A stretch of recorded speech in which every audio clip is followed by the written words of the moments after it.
Bonjour à tous, moi c'est Morgane et je suis la personne qui se cache derrière le fil de Lily. Bienvenue sur cette nouvelle vidéo et aujourd'hui nous allons parler d'un modèle en particulier que j'ai terminé et qui vient de sortir. Enfin qui vient de sortir. Encore une fois, hein, comme la dernière vidéo, je m'excuse, j'ai été un petit peu longue en ce moment pour réapparaître sur YouTube. Beaucoup de travail. Mais donc ce modèle est sorti, enfin là je suis dimanche 9 juin et il est sorti le lundi 3 juin. Donc ça fait quasiment une semaine maintenant qu'il est sorti. C'est le pull Fairy Mist de Crystal LK Design, donc Crystal Nioul, que vous pourrez trouver sur Facebook et sur Ravelry et sur Instagram. Facebook, je sais pas si elle y est. Désolée. Donc c'est un modèle que je vous ai déjà montré en podcast et que j'ai fini. Donc c'est un modèle top-down, donc qui se tricote de haut en bas. Il se commence par... J'ai pas rentré tous mes fils, j'ai oublié un fil. Désolée. Donc il se commence par cette jolie encolure tout en côte torse. C'est un raglan modifié. Voilà. Et ensuite, on enchaîne sur un empiècement circulaire avec des rangs raccourcis au dos pour créer l'encolure, pour créer l'augmentation du dos par rapport au devant. On retrouve une très jolie dentelle très simple sur la partie yoke. On tricote ensuite jusqu'à la séparation du corps et des manches. Et ensuite on tricote le corps et les manches séparément. C'est un pull bimatière, donc on a les côtes qui sont faites avec une laine plutôt classique, hein, enfin qui est prévue classique 100% mérino. Moi j'ai fait avec la base d'Artemis Yarn, c'est de la mérino soie cachemire. Mais c'est un métrage 400 mètres, 100 grammes pareil. Et avec de la surie pour le corps, ce qui en fait un pull extrêmement léger et tout doux, un vrai doudou. Je l'aime beaucoup, j'en suis très contente. Je pense qu'au niveau taille, il est pas mal. En plus, il a une grande variété de tailles, mais je vous parlerai du point technique après. Mais donc, il est accessible à beaucoup de personnes. C'est un pull qui est pensé assez crop, hein, donc normalement, le corps total avec les côtes fait 30 cm pour ma taille, je fais la taille 2. Mais même pour les plus grandes tailles, je crois que le maximum c'est 33 cm de hauteur, donc sous emmanchure je veux dire. Donc ce qui en fait quand même un pull assez court, il a été pensé pour être porté avec des pantalons taille haute, des jupes taille haute, mais aussi par-dessus des petites robes en été, etc. quand il fait un petit peu plus frais le soir. Alors si chez vous il fait plus frais le soir, vous avez de la chance. Moi quand il fait encore 30 degrés à 22h, je ne porterai pas ce genre de pull, donc pour moi il va être exclusivement pour l'automne et l'hiver prochain. Malheureusement, je ne vais pas pouvoir le porter tout de suite. D'ailleurs, il faut que je fasse les photos. Je ne sais pas comment je vais faire pour supporter le pull pendant que je vais prendre les photos. Mais voilà. Donc, petit pull, il est fini. Je reviens, je vais le porter, comme ça vous allez le voir directement sur moi, comment il rend, et vous aurez un meilleur aperçu. Voilà le rendu une fois porté. Donc moi je l'aime beaucoup, je suis très contente du rendu, j'aime bien comment il me tombe sur les épaules, l'encolure, etc. Il n'est pas trop bas. Et donc debout, ça donne ça. Ça a un effet, vous voyez, très bouffant. Je crois que j'ai 17 cm d'aisance positive, quelque chose comme ça, voire peut-être un petit peu plus, je me rappelle plus. Mais le rendu est vraiment sympa, et vous voyez sur un pantalon taille haute, enfin sur quelque chose de porté taille haute, ça marche vraiment bien. C'est un pull qui a été pensé donc avec des manches courtes, enfin manches courtes 3/4, enfin c'est pas vraiment du 3/4, c'est au niveau du coude, donc je sais pas exactement quelle est cette, comment on appelle ce niveau d'emmanchure, mais c'est pas 3/4, ça c'est sûr. En tout cas, vous pouvez bien sûr rallonger les manches, hein, si vous préférez. Je crois qu'il y a... Non, je pense pas qu'il a été raccourci. Mais j'ai vu qu'il y avait plusieurs versions testeuses où elles avaient augmenté la longueur des manches. Donc c'est possible. Voilà, le résultat porter. Je suis très contente, j'aime bien. J'aime bien cet effet un peu bouffant que j'ai au niveau des manches et ici. Il est très pratique. C'est un beau modèle. Franchement, je suis vraiment contente du résultat. Alors, tant qu'on parle du modèle en soi, le patron de Christelle est bien écrit. Je n'ai pas de remarques spécifiques à faire. C'est peut-être pas l'écriture que je préfère parce que j'ai certaines habitudes, etc. Voilà, et que c'est la première fois que j'ai tricoté un de ces modèles, donc je n'avais pas forcément les codes qu'elle avait ou qu'elle utilisait de manière générale. Mais ça s'est très bien passé, j'ai pas eu de soucis, il n'y a pas de problème de compréhension ou quoi que ce soit.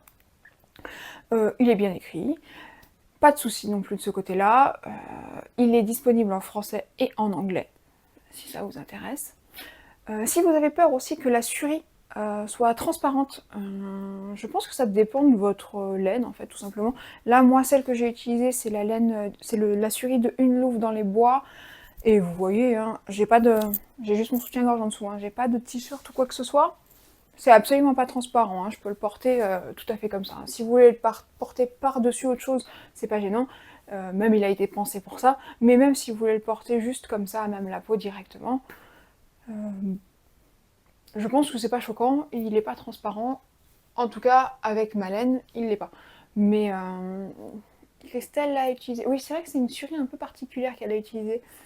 C'est une base qui a pas 300 mètres au 50 grammes, mais qui a 400 mètres au 50 grammes. Elle est peut-être un petit peu plus fine.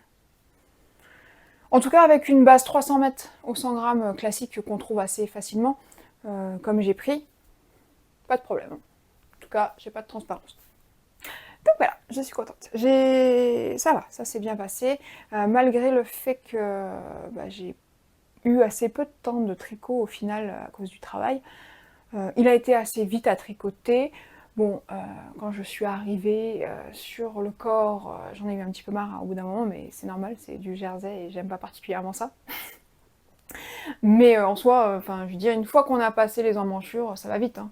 Le corps est fait.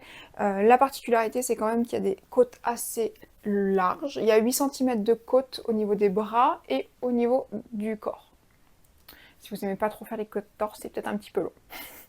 Mais ça se fait bien, hein. Franchement, je pense que les côtes torse du corps, parce que j'ai combien? J'avais 275 mailles, je crois, sur mes aiguilles. J'ai dû mettre 4 heures hein, à faire mes 30, parce qu'il y a 30 rangs. 30 rangs de côte torse. Bon, ça va, c'est un peu long, mais c'est pas non plus excessivement long. Donc voilà. Très contente du résultat. Donc moi, pour les laines, ce que j'ai utilisé, donc comme je vous disais, pour les côtes, j'ai utilisé un fil de Artemis Yarn, le coloris Murtag. C'est de la collection Outlander. Et pour le suri, j'ai utilisé la couleur, l'odeur du bois de Une Louve dans les bois. Tout est sur ma fiche Ravelry, hein. Si vous voulez avoir accès, il n'y a pas de problème, je vous le mets en description, comme ça vous saurez exactement ce que j'ai utilisé comme laine. En termes de quantité, j'ai utilisé... Alors moi, pour mon pull, j'ai utilisé en tout 840 mètres de fil. Avec 280 mètres pour le coloris, enfin pour le fil mérino classique, et 552 mètres de fil pour la surie. Donc, en fait, de mes écheveaux, il me reste tout ça de mon premier coloris, et de mon coloris principal en surie, il me reste que ça sur mon deuxième écheveau. Donc, c'est, enfin, petite taille. Je crois que même les plus grandes tailles, en fonction de la surie que vous prenez, si vous avez la même base que Christelle, donc la 400 mètres pour 50 grammes, vous utilisez que 3 écheveaux maximum, même pour la plus grande taille. Donc là, moi j'ai utilisé 2 écheveaux hein, de surie. Donc 2 écheveaux et la moitié d'un. Donc en termes de prix, la base surie de Une Louve dans les bois est à 26 € l'écheveau. Donc ça fait 52 pour 2 écheveaux. Et la base que j'ai utilisée d'Artemis Yarn, qui n'est plus faite, je crois qu'elle a été discontinuée, je la trouve plus dans ces bases. Mais je crois que je l'avais payée aux alentours de pareil, 25-26 €. Donc c'est un pull qui me revient au final à quand même 75, 77 euros. C'est pas le premier prix non plus, mais disons que c'est vrai que quand on a besoin d'acheter de la surie, 300 mètres, 100 grammes, on monte vite sur un pull à 4-5 écheveaux, ça peut revenir assez cher. Là, ça reste du coup, le fait d'avoir fait les côtes, le fait de le faire un peu plus crop, ça reste accessible en termes de prix. Après, on n'est pas obligé de prendre de la laine de teinturier hein, dans tous les cas. La surie. J'ai vu aussi des personnes qui avaient fait le test avec du mohair à la place de la surie. C'est peut-être plus facile à trouver aussi, surtout dans les fils industriels. Ça peut être une bonne option. Voilà. Une chose à faire par contre, attention, parce que ça je l'ai remarqué chez pas mal de testeuses, il y a deux échantillons. Il y a votre échantillon en surie et il y a votre échantillon pour les côtes. Faites vraiment bien votre échantillon pour les côtes. Parce qu'encore la surie, en soi, au pire ça serait un peu plus large, mais c'est un pull qui est prévu déjà avec beaucoup d'aisance positive. Entre, je crois, 15 et 30 cm. Ou 20 et 30 cm d'aisance positive. Donc c'est large, il n'y a pas de souci, vous allez rentrer dedans. Si vous le faites légèrement plus large parce que votre échantillon est un peu plus grand, c'est pas grave. S'il est un tout petit peu plus petit, c'est pas grave non plus parce que vous avez quand même prévu 20 cm. Par contre, si votre échantillon pour les côtes n'est pas bon, vous voyez, c'est quand même une encolure dégagée.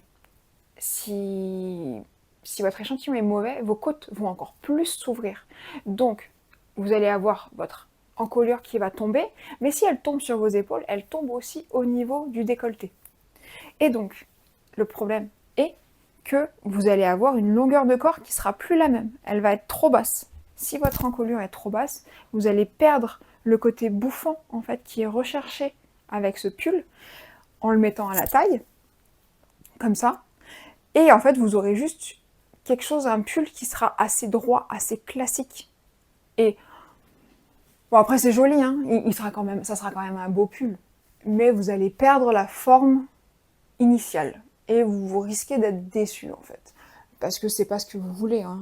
Si vous avez flashé sur ce modèle parce que vous aimez le côté un peu bouffant, un peu crop, etc., le problème reste que vous allez baisser votre encolure. Donc vous allez baisser aussi votre emmanchure, ça peut être un peu gênant et pas très esthétique. Et en plus vous allez avoir une forme de corps qui va changer. Parce que vos côtes de corps vont pas tomber à votre taille, mais vont tomber sur vos hanches en fait.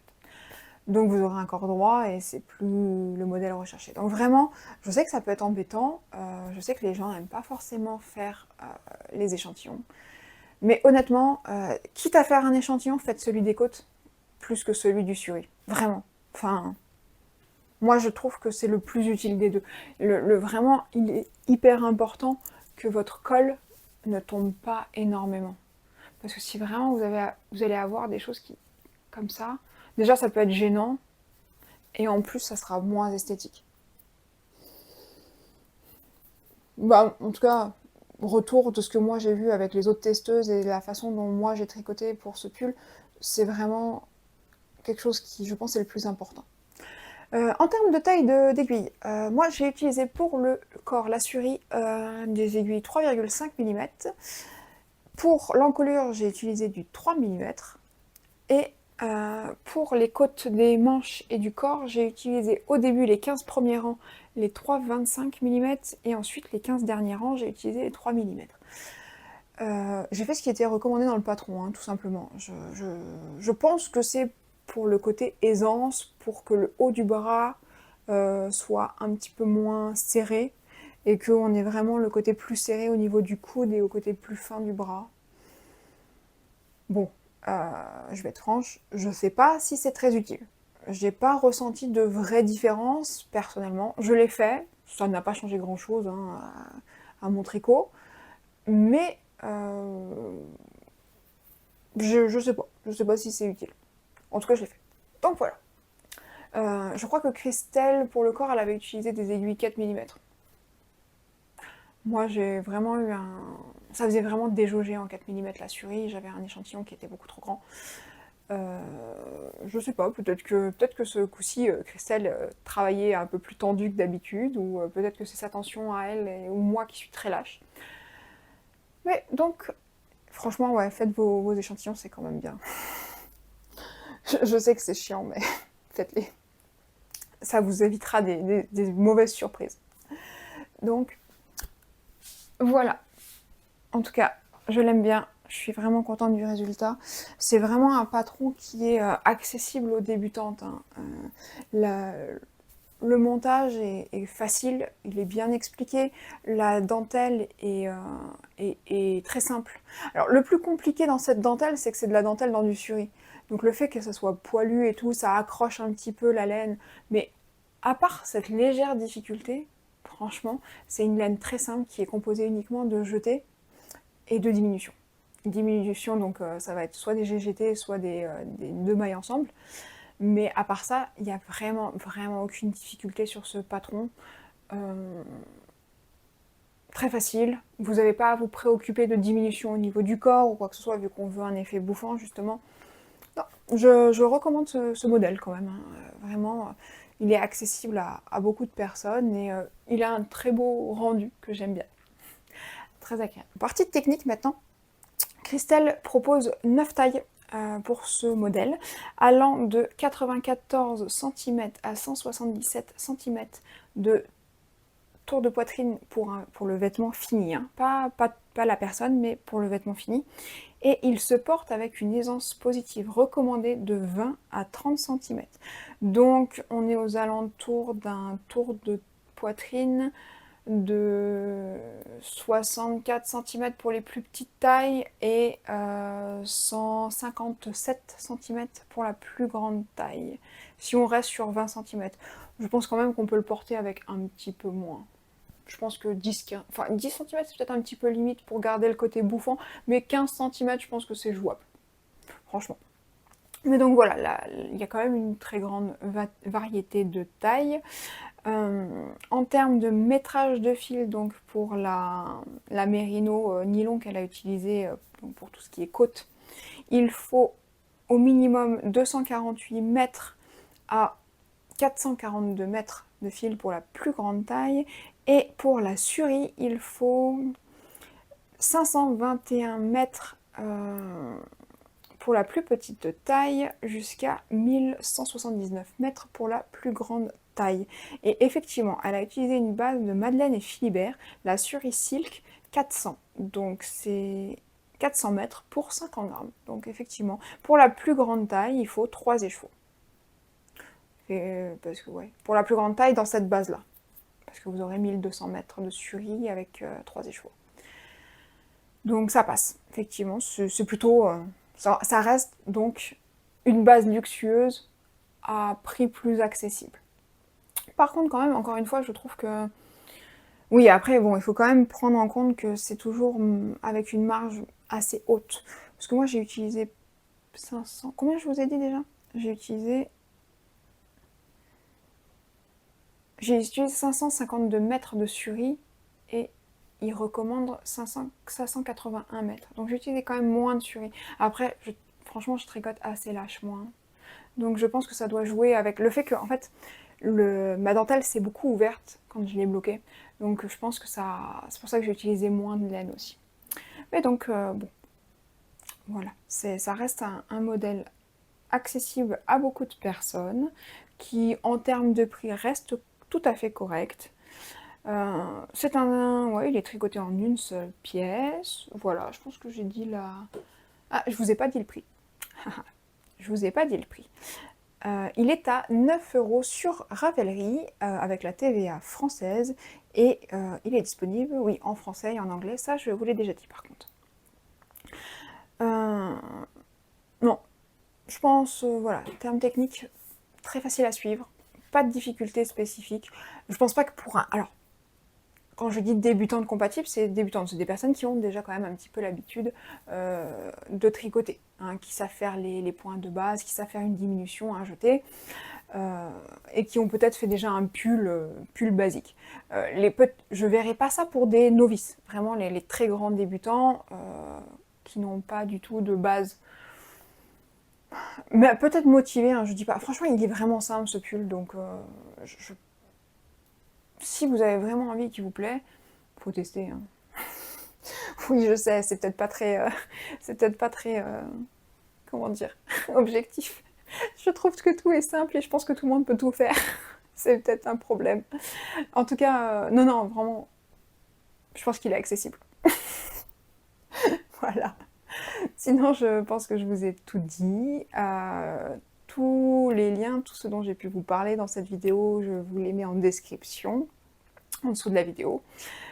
Si vous avez des questions, des commentaires, je serais ravie de les lire et de répondre à vos interrogations. Si le contenu que je fais vous plaît et que vous ne voulez pas louper, n'hésitez pas à vous abonner. On se retrouve en tout cas bientôt. Je vous souhaite une bonne fin de journée, une bonne fin de soirée, un bon week-end. Je ne sais pas quand est-ce que vous regarderez cette vidéo, mais en tout cas, à très vite. Salut!